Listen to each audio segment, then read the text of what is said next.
Okay, so our group has hearing impairments.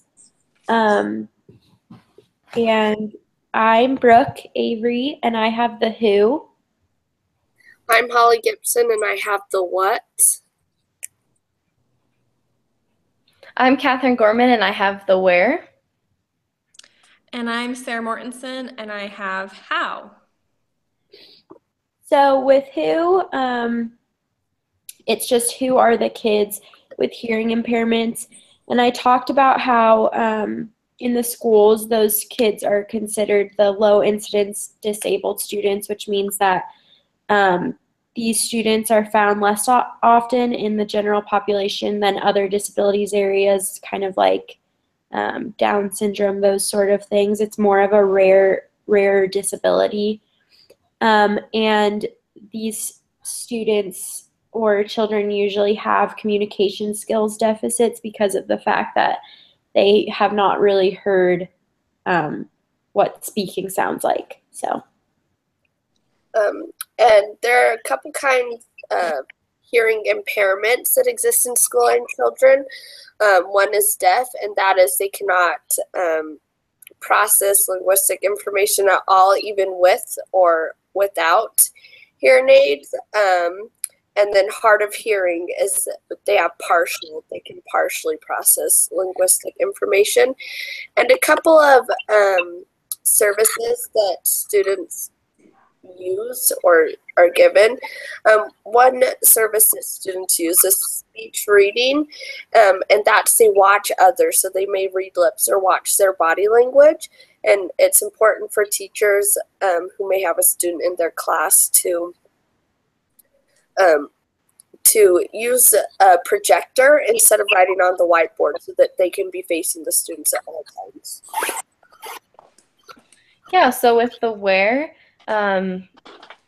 where students are diagnosed with a hearing disorder is hearing screenings happen as early as kindergarten, and then if there's a problem that comes up in the screening, the teacher will refer to the parents that the child needs to see a medical doctor who would like fully diagnose the child with an official hearing disorder, whether it's deafness or hard of hearing, and then where they attend school. So there are schools specifically for children who are deaf or hard of hearing, and there are colleges as well for higher education.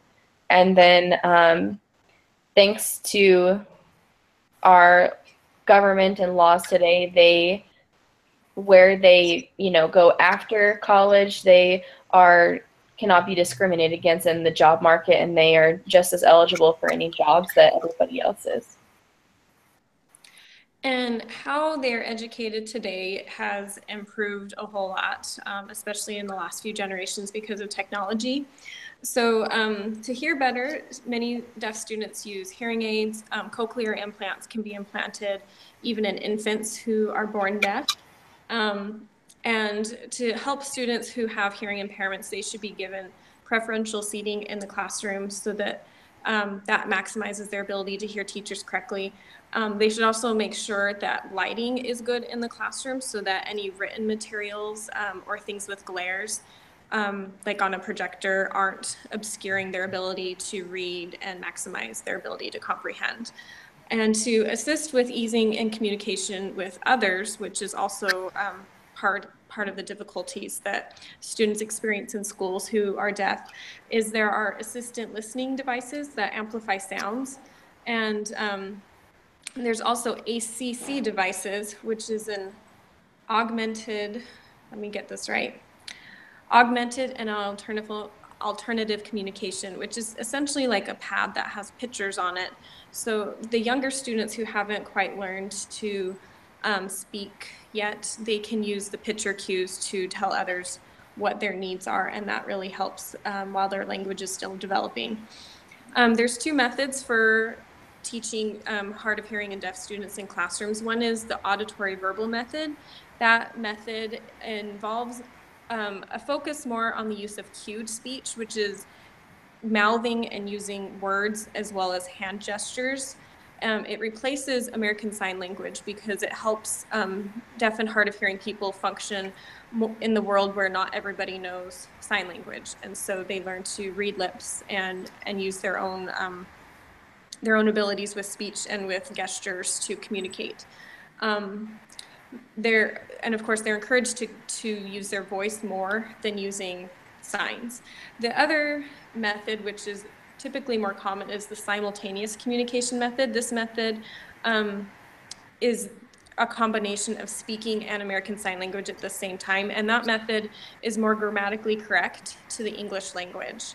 And so that's typically what you'll see people who are signing for children, the sign language interpreters, they'll be speaking and using sign language at the same time. And of course, like Holly mentioned with Life After School, with their IEP plan, there must be a transition plan where hopefully the deaf student is a full participant, where they make their dreams and desires for after high school known. And their long-term goals should be included in that IB plan. And many colleges, like we've already mentioned, have services for the deaf and hard of hearing.